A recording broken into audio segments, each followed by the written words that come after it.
We're going to have Lisa Bunnage come up onto the stage. She's going to be talking about the lost generation. Lisa is a parenting coach with Bratbusters Parenting Services. Is this my little clicker here?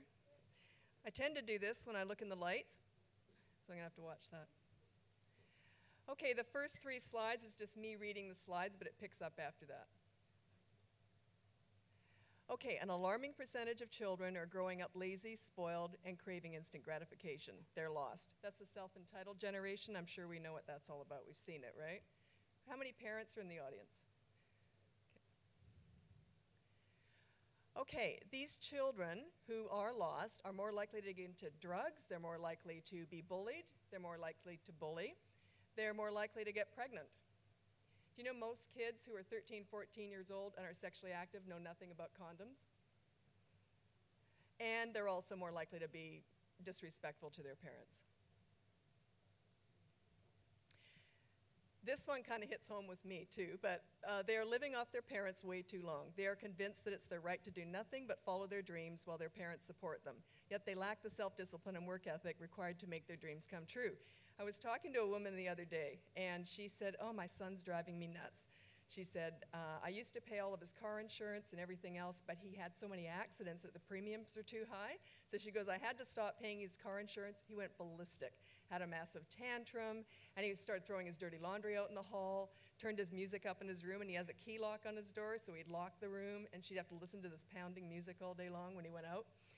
Anyway, so I said, that's horrible. I was just about to say, I'm a parenting coach. Maybe I can help you. But she intercepted, and she goes, "I can't believe my little baby's 34 years old." So this is what I envisioned. I don't know what he looked like, but... Okay, so who's responsible for this lost generation? Is it social media? This is what people tell me. They say, well, my kids, it's all about the violent TV. That's why they're acting out. It's about El Nino. I've heard that one. I've also heard it's about the schools are the most blamed for this, of course. And then also I heard one mom adamantly say that it was Kim Kardashian's fault. So I don't really blame Kim, but it's interesting how parents are very quick to blame everybody else, especially schools. Okay, why are children lost? Have you heard this before, that kids are really lost these days, that they're raising themselves, that parents are catering to them, they're giving them everything they want and not everything they need?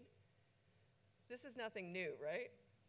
But often parents go, "No, I don't know anything about it." But yeah, it's really true, because you'll see it in the malls and everything. "If you stop having that tantrum, I'll give you a candy." That's part of it, right? They're just lost. They don't want parents to do that. And what's interesting too is parents these days are more involved with their kids than ever. So they're out with them, they look like them too, right? There's no generation gap anymore. But what's interesting is they're becoming friends, and they're still not giving their kids what they need. That's pretty obvious, right? That they don't need middle-aged friends. A friend of my daughter's was put on her Facebook a picture of her and her mom. They were 15 years old, my daughter and her. A picture of her and her mom, and they were sneaking into a movie with a bottle of wine with the mom. So I had a really hard time facing that mom, because she knows I'm a parenting coach, and I think she knew that I'd seen that. But that's not right, is it? Right? That's not parenting. Okay, what they're missing now is leadership. And leadership is sort of what we used to call discipline, but I don't really like the word discipline parenting. It's about leadership. So it's interesting, because leadership parenting is not like being a teacher. It's not like being a principal. It's not like anything, but the only thing I can really equate leadership parenting to would be a really good sports coach. Now, a really good sports coach is a great leader, right? He's someone that you look up to. Has anyone here had a really great sports coach where like became a mentor and you wanted to please him? I had a softball coach years and years ago when I was just a kid. So I'm having problems with this little clicker here.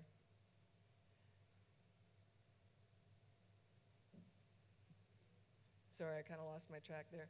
But I had this great sports coach, and he was to all the kids. I wasn't a kid that needed a lot of direction and that I wasn't getting into trouble. He was one of those that everyone thought that he was just like their best friend. He was also someone that they wanted to please. So that is really the key, is wanting to please, get kids that want to please you.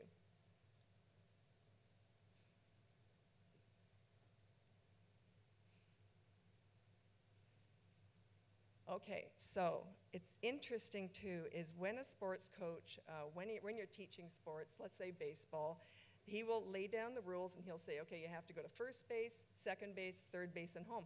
Kids never question that, ever. Now, parents will say you have to clean your room and you have to get ready for school. Kids question that all the time, right? But they would never question the rules with a sports coach, ever. So why is that? What's the difference? So, sorry, I missed that last one. But the difference is it's fun, okay? You can always mix discipline with fun. When I was raising my kids, we used to have Make Mommy Laugh nights, and I had that picture up there. I've missed it now. But we would do crazy things. Remember Ace Ventura, the Jim Carrey? We would get up and do imitations of him. We'd put underpants on our head. All the fun was on their terms. Now, when a mother, let's say she takes her 4-year-old out to get a mani-pedi, that's all on the mother's terms, not on the kids' terms. And that doesn't equate to good parenting. But when you're goofing around with underpants on your head, that's in the kids' world, and they get that stuff. Okay, why do kids need leadership? It's because they're forming. They're not done yet. And I know that parents these days want to please their children, and you try so hard to get on their good side. Why? Why do you care what your kids think of you? Can you imagine our parents back in the day saying, oh, I don't want to spank him, or he might be mad at me? It just didn't happen that way. We respected them. But we didn't have fun with them as much, but we still respected them. I think it's more important to get respect than to be fun, but you can mix both.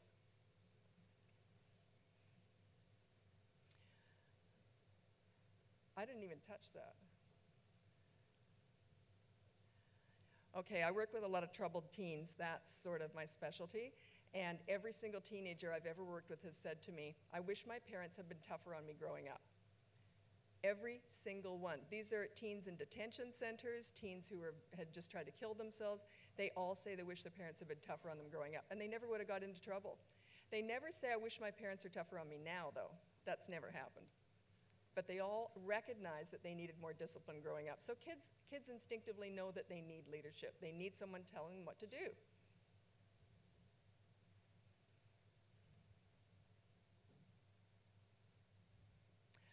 When they are disciplined, which discipline kind of gets a bad rap. Discipline is not just about punishment. It's about setting out rules, just like baseball.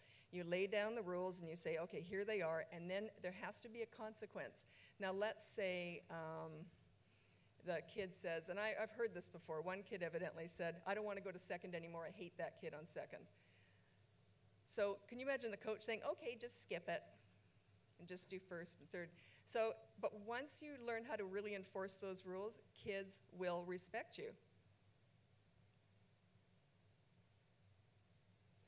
Okay, so it's time to take back parenting, and this one of my clients said to me, it was just the other day actually, he was a wonderful man. He's one of my favorite clients because he's just learned everything and taken it on. And he said, this leadership parenting stuff is easy once you get the hang of it. Why don't the schools teach it? And I said, because parenting is your job, not the schools. Schools are absolutely inundated with having to teach children about nutrition, sex, manners, health, everything. It's not their job. They're there to teach academics, not all the other stuff. I did a sex talk a while ago to a bunch of teenagers, and I kept talking about emotions, and I kept saying, you have to equate sex with emotions. You just have to. And otherwise, you know, it's not going to be as good, or it's just not right. And they all said they'd never heard that before. Their parents don't talk to them about sex. No one's talking to them about sex. So don't rely on the schools. My kids and I went to a concert, Cat Empire. Has anyone heard of them? Anyway, they're a great band. And my son is 26 now, my daughter's 21. And it's a mosh pit in the front, and I'm 55 years old. So there's a mosh pit, and I wanted to get in there. I wanted to get right up on the stage. And my son said, come on, Mom, I can take you both, like my daughter and him. And so he had her in his little arms like this. He was hanging onto the stage, and she was in there dancing. I was out in the mosh pit getting thrown around like you wouldn't believe. But I made it. But my point is, I wanted to raise really nice kids. I was a really tough mom. I was really fun too. But here he was protecting his sister. She had no idea what I was going through. He had no idea. I literally was being thrown around, fell on the ground a few times. I had a great time, but he was protecting her. And they're really close. But it's because I really disciplined them. I really gave them what they needed, which was direction. And we have to get back to that because we're not doing it anymore. And kids are lost. They tell me that all the time. But anyway, I hope you enjoyed the talk. I hope we learned something. I know I did, in that I've got to get my slides sorted out. So, but thanks very much for that.